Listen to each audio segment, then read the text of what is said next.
Dans cet épisode, j'ai envie de vous parler d'un sujet assez particulier qui est celui de la séparation. Quand on a un couple, qu'on se dispute, qu'on se sépare, il se joue des choses assez fortes et j'ai envie de vous en parler parce que c'est le process que je suis en train de vivre en ce moment. C'est en plus quelque chose qui impacte énormément notre être dans toutes ses dimensions, aussi bien sur les plans subtils, spirituels, mais aussi physiques, parce que quand on vit une séparation comme je la vis en ce moment, en fait mon conjoint m'a annoncé il y a 2 semaines qu'il voulait qu'on se sépare, donc ça a été quelque chose de très abrupt. Et du coup, puisque toute ma communauté le connaît, parce qu'on a une relation très fusionnelle et qu'on co-crée ensemble, qu'on travaille ensemble, j'ai exprimé, j'ai partagé en fait cette séparation au sein de ma communauté avec un post Instagram. Et j'ai été très touchée par la quantité de retours que j'ai reçus par rapport à la résonance que ça pouvait avoir à travers les mots que j'ai mis sur ce que je traversais. Et que ça pouvait soutenir beaucoup d'entre vous, beaucoup de personnes qui ont pu lire ce post. Et que ça les aidait dans leur propre processus en fait, de séparation, que ce soit actuel ou que ce soit des relations passées. Et je me suis dit que ce serait peut-être bien d'étayer mon propos ici dans ce podcast parce que bien sûr j'ai conscience que j'en suis encore au tout début. J'ai la sensation de processer très vite beaucoup de choses, mais qu'en même temps c'est encore les prémices d'un long processus de reconstruction. Et en même temps, comme je vous le disais, voilà, chaque jour a été extrêmement riche avec beaucoup de hauts, beaucoup de bas. Et je pense que même si chaque histoire est bien sûr complètement individuelle, on reste des humains. Et il y a beaucoup de similitudes et beaucoup de choses qui nous lient. Et peut-être qu'à travers mon expérience et mes prises de conscience, c'est des choses qui vont vous aider, vous aussi, dans ce que vous pouvez traverser. Alors déjà, dans cette notion de couple et de séparation, je l'entends vraiment par rapport à un couple conscient. Et c'est intéressant cette notion de couple conscient parce que dans les 3 immersions que j'ai tout de suite voulu faire et que j'ai commencé à mettre en place il y a 2 ans, il y avait santé holistique, il y avait nature sacrée, et puis il y a couple conscient. Et je me souviens, je disais déjà à Steven que c'est une immersion qu'on n'allait pas faire avant 2024.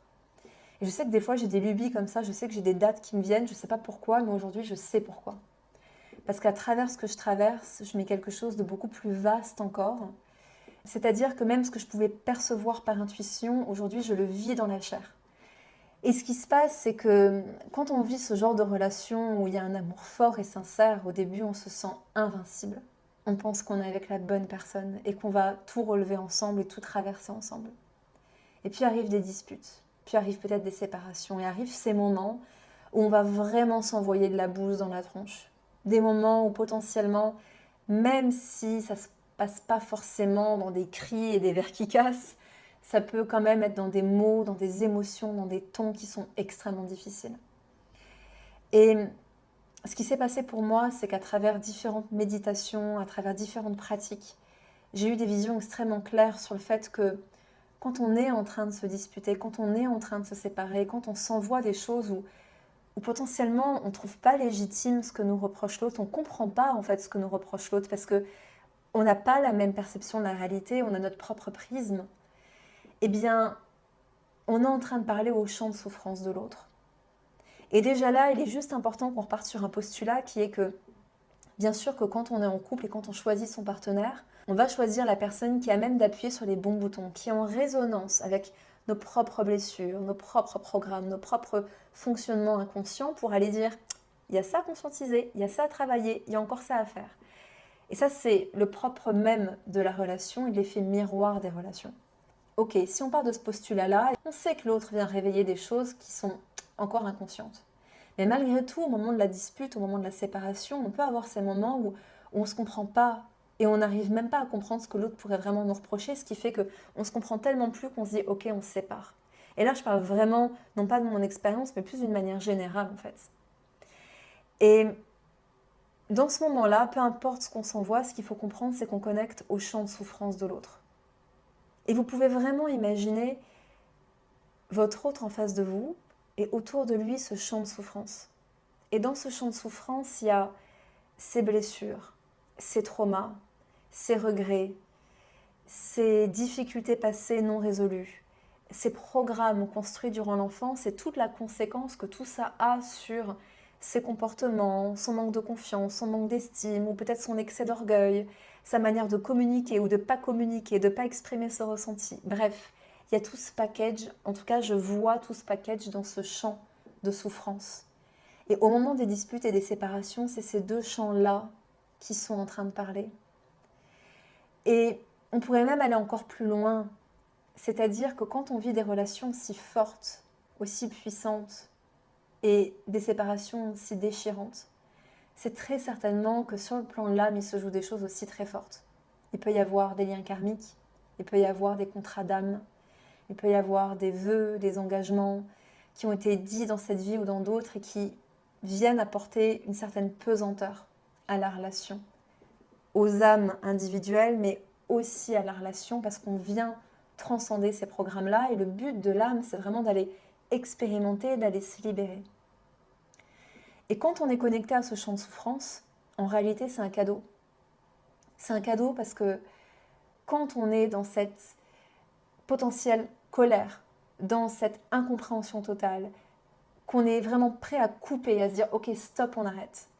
Là, on est en capacité d'aller faire ce qui est nécessaire pour nous libérer de ces poids-là, pour aller couper les liens, pour aller couper les contrats, pour aller faire ce travail pour nous alléger. Par exemple, Steven et moi, on avait fait une lecture akashique et je vous parlais de l'akasha dans mon podcast de présentation fait cette année, en 2023. Et il était ressorti qu'on avait un contrat de travailler ensemble. Et on ne s'était pas trop soucié à tous ces contrats, à tous ces pactes, parce que tant que la relation va bien, tout va bien. Mais quand ça va plus et quand on sent qu'on doit se séparer de l'autre, là on est en capacité d'aller faire ce travail, d'aller couper ce qu'il y a à couper. Et c'est ce que j'ai fait en fait, pas plus tard que lundi, en disant ok maintenant stop, je coupe tout ce qui nous enlise, tout ce qui nous freine et il est temps que j'arrête avec cette relation. Et il y a plein de rituels en fait à faire pour ça, pour aller aussi travailler sur une dimension énergétique. Fondamentalement, ces rituels, c'est vraiment des choses qui permettent de soutenir l'intention de l'esprit avec des actes très simples qu'on va faire dans la matière. Ça peut être les bonhommes allumettes, par exemple. Donc si vous n'en avez jamais entendu parler, l'idée c'est d'aller dessiner deux petits bonhommes qui nous représentent, d'aller les relier avec les chakras. Donc on part du chakra souterrain, on fait les 7 chakras, les 7 centres énergétiques sur le corps. On peut dessiner aussi celui de l'âme qui est juste au-dessus de la tête. On les relie, on met le nom, la date de naissance de chaque personne, son adresse, pour savoir où elle se situe exactement. Et puis on va couper. Et on peut vraiment poser cette intention de par cet acte. Je coupe tous les liens karmiques, tous les contrats, tout ce qui nous lie.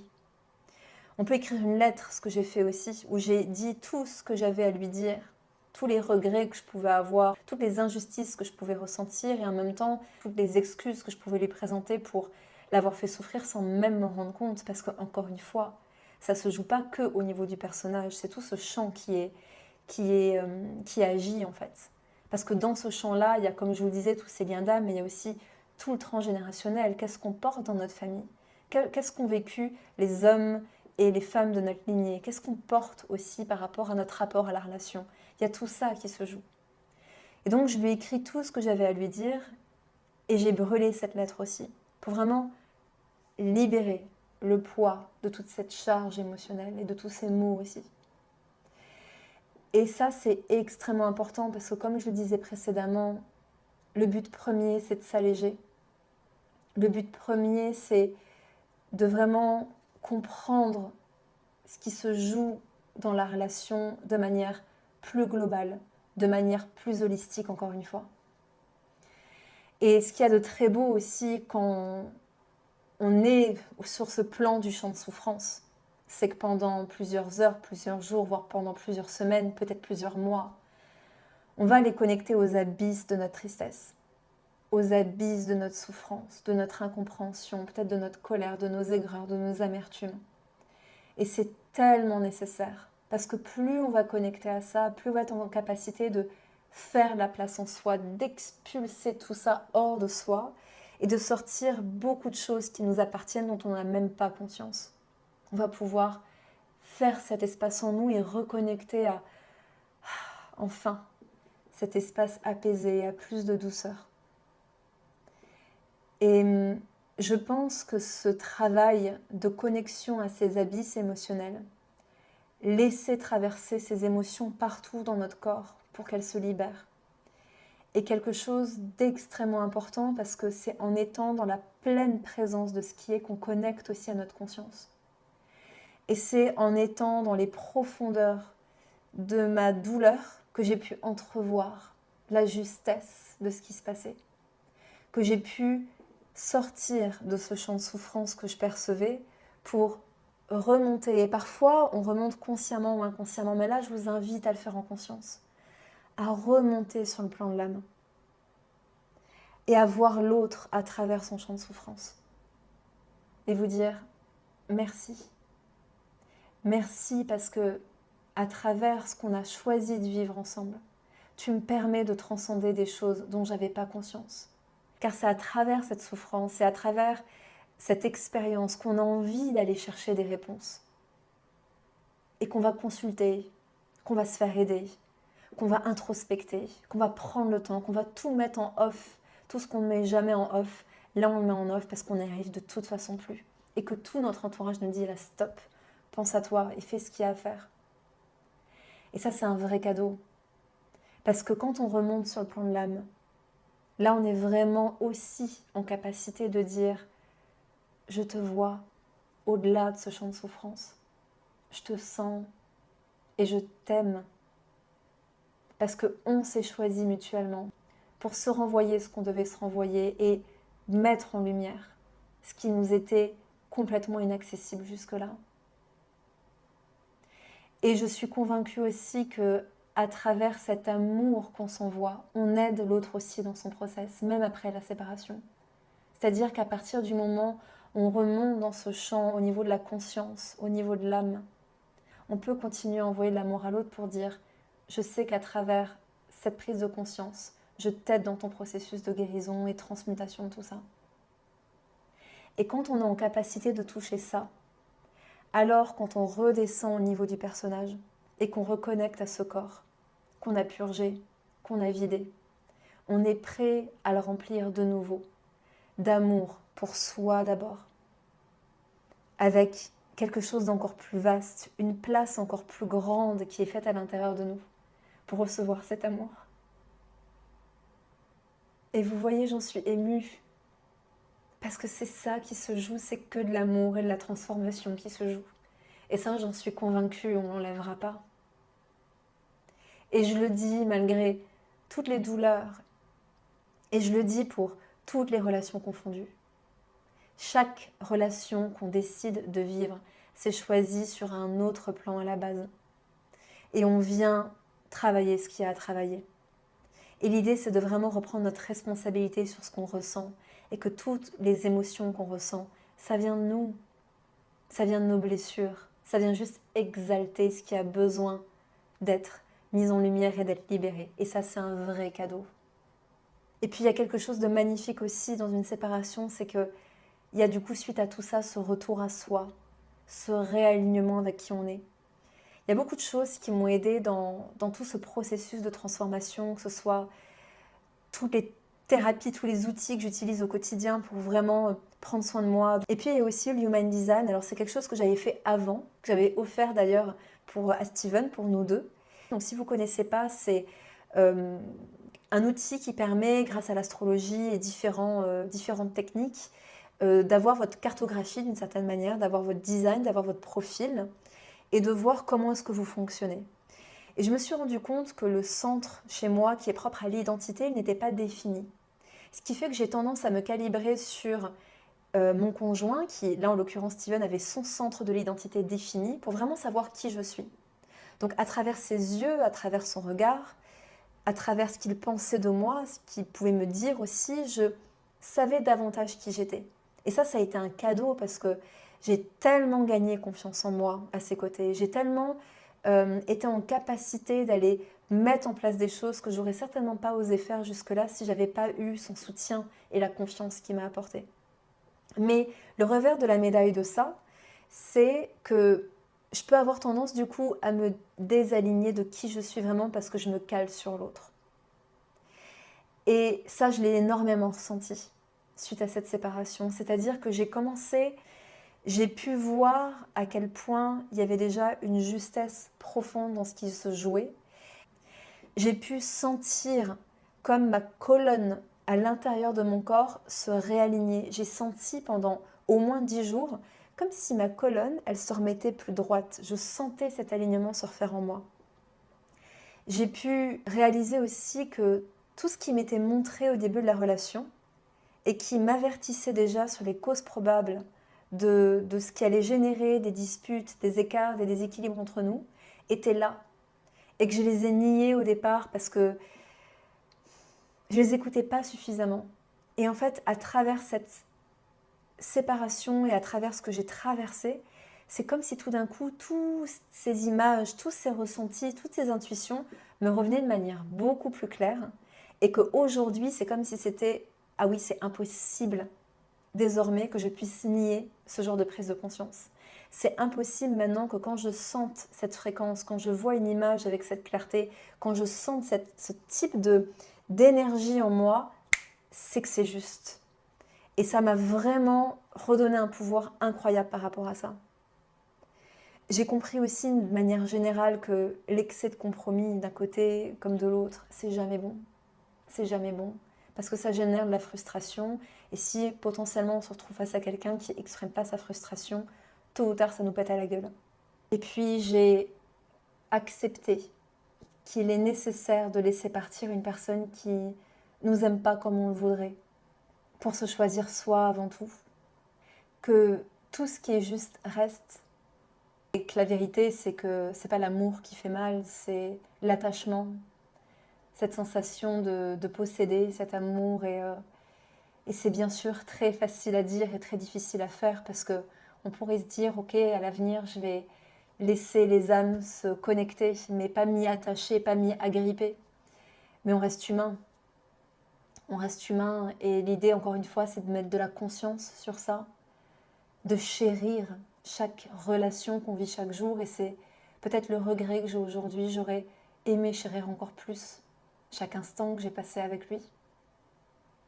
Et je pense que c'est le plus beau challenge qui nous est proposé, qui est de faire ce pont entre ce personnage, cet humain, qui parfois parle avec son ego, parle avec ses douleurs, avec son champ de souffrance, pour repasser au niveau de la conscience.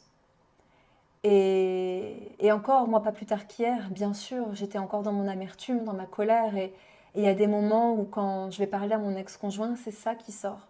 Et c'est OK. Parce qu'une purge, elle ne se fait pas d'un coup d'un seul. Elle se fait par étapes. On récupère de la première pour passer à la deuxième. Et là, c'est nos ombres et nos blessures qui s'expriment. Et c'est OK. Et c'est nécessaire d'avoir la tête dans la boue un certain temps et d'accepter ça. D'honorer ça. Pour après être en capacité de dire ok, en fait, excuse-moi, là je parlais pas avec mon cœur et je parlais pas avec ma conscience, mais c'est nécessaire pour soi de passer par ça.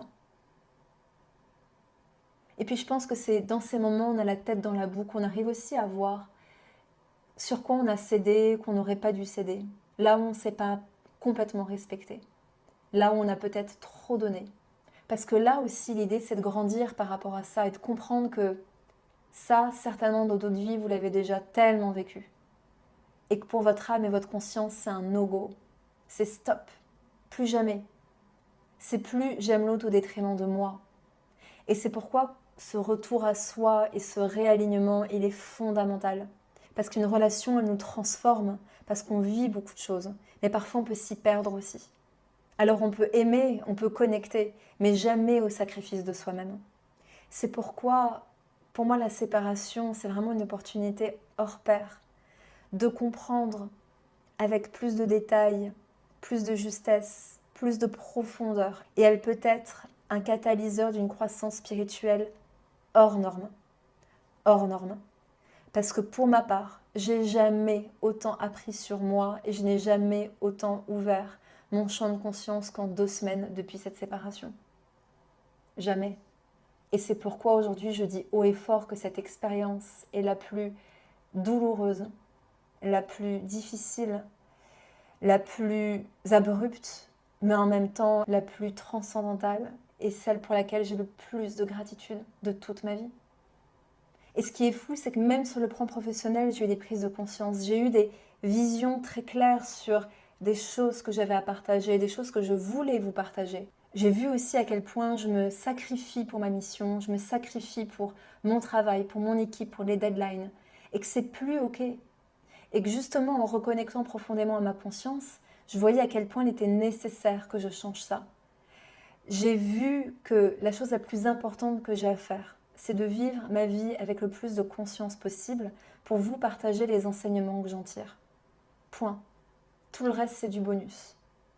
Mais comment le faire si je suis toujours en train de courir après des to-do list, des rendez-vous, des réunions, bref, servir tout ce qu'il y a à servir parce qu'il y a des deadlines qui sont claires, qui sont précises et que je n'ose pas bouger. Ben ça, c'est fini. Donc vous voyez, cette expérience de séparation, elle peut vraiment nous transformer sur tous les plans. Et c'est ça qu'aujourd'hui je mets dans Couple Conscient. C'est pas de se voiler la face et de résister à ce qui est. C'est pas de se sacrifier soi pour sauver son couple. C'est faire face avec honnêteté et sincérité à ce qui est juste pour chacun, pour mieux s'aimer et peut-être aussi alors pour mieux se quitter. Alors je peux que vous inviter à faire le taf, à y aller, à aller voir, à aller consulter, à aller vraiment explorer ce qui se passe en vous. Ça fait 10 ans que j'explore mon être conscient et mon inconscient et c'est le plus beau cadeau que je me suis fait. Et je pense que c'est ça qui permet dans les épreuves de voir à la fois davantage le chaos mais aussi toute la lumière qui va avec, d'avoir beaucoup plus de clarté sur ce qui se passe en réalité. Alors j'imagine qu'à ce stade vous avez peut-être beaucoup de questions. Vous pouvez me retrouver sur Instagram bien sûr pour me les poser, je serais ravie de vous faire un live FAQ. Mais avant de terminer cet épisode, j'ai aussi envie de vous donner des outils plus concrets pour les moments difficiles. Parce que quand on connecte à ce vide dans tous les sens du terme, on peut vraiment avoir des vagues d'anxiété, d'angoisse, du stress, beaucoup d'insomnie, ne plus manger. Et il y a des choses qui peuvent vous aider. Déjà, la première, c'est qu'on a vraiment une énergie qui est vraiment au niveau du mental. Et tout ça, c'est un déséquilibre du tempérament Vata, d'ailleurs en Ayurveda. Mais on va vraiment chercher à s'occuper de soi, de reconnecter au corps par la danse, par le mouvement, par des arts créatifs, par le chant par exemple aussi pour aller libérer vos émotions. Moi j'ai beaucoup utilisé la danse, le chant, la musique, le shaking pour trembler et en fait recalibrer mon système nerveux. Le breathwork, évidemment, toutes les pratiques respiratoires que vous connaissez, que je transmets, que Steven transmet aussi. Le fait de consulter aussi, bien sûr, et puis vraiment d'être plus attentive à ce qui est juste pour moi et ce qui allait moins, parce que là, on peut vraiment se recentrer sur soi. Dans tous les cas, tout ce qui est aussi massage à l'huile chaude, ce qui va vous permettre aussi de vous ancrer en allant marcher dans la nature, connecter à un arbre, méditer en connectant bien à votre bassin, tout ça, c'est hyper important pour prendre soin de vous. Je sais que c'est difficile de manger. Moi, pour ma part, j'ai rien mangé pendant des jours quasiment. Donc, de vous hydrater suffisamment, c'est hyper important. Buvez des tisanes chaudes. Vous pouvez prendre des smoothies. Je vous mettrai un lien d'une vidéo Instagram que j'ai faite pour faire un smoothie complet. Donc, pensez plutôt à boire votre alimentation exceptionnellement plutôt qu'à manger si vraiment l'appétit est coupé, mais pour quand même vous apporter des nutriments. Et puis il y a des plantes aussi qui peuvent vous aider. Il y a tout ce qui est ashwagandha, rhodiola pour la gestion du stress, le safran, le coquelicot, le millepertuis pour tout ce qui est anxiété, dépression, difficulté à trouver le sommeil. La mélisse, la valériane aussi sont très bien pour améliorer le sommeil. Consultez, allez voir des naturopathes. Si vous n'avez pas fait Iji Phyto, si voilà, vous n'y connaissez rien en herboristerie, allez consulter pour vous faire aider parce qu'il y a beaucoup de remèdes naturels qui peuvent vous accompagner. Moi, j'ai beaucoup utilisé les fleurs de Bach également, notamment les fleurs de Bach Rescue, où il y a vraiment un mélange qui, pour les moments hyper difficiles émotionnellement, vont aller soutenir ce travail émotionnel. L'huile essentielle de lavande vraie est vraiment une huile dont la symbolique, c'est cet amour inconditionnel, cet amour réconfortant de la maman, donc elle nous calme instantanément. Donc j'ai toujours un petit flacon d'huile essentielle avec moi juste là. Et donc il y a plein de choses qui sont très aidantes pour prendre soin de vous. C'est vraiment un moment où vous devez vous bichonner. En tout cas, je vous invite à vous bichonner le plus possible. Donc j'espère de tout cœur que ce partage d'expérience à chaud aura pu vous aider, vous soutenir si vous êtes dans ce processus. Ou peut-être vous permettre de mieux comprendre ce qui peut se jouer aussi quand vous êtes en train de vous disputer avec votre conjoint. Alors allez explorer ce qui se passe. Les constellations familiales aident énormément pour ce qui se joue sur le transgénérationnel et sur le poids qu'ont pu nous léguer nos ancêtres parfois. tout ce qui est lecture akashique, travail énergétique, clairvoyants bien expérimentés, vont beaucoup vous aider sur ce qui se passe sur les plans subtils et sur les plans de l'âme. Tout ce qui est en lien avec la kinésiologie va vous aider aussi d'un point de vue mots du corps, ce que vous pouvez porter. L'hypnose peut vous aider sur tout ce qui est en lien avec les programmes que vous avez depuis l'enfance. Bref, vraiment, il y a tellement de choses à faire pour vivre en conscience et du coup s'épanouir au mieux individuellement pour ensuite mieux fusionner ensemble. Donc, prenez bien soin de vous et à très bientôt pour un prochain épisode.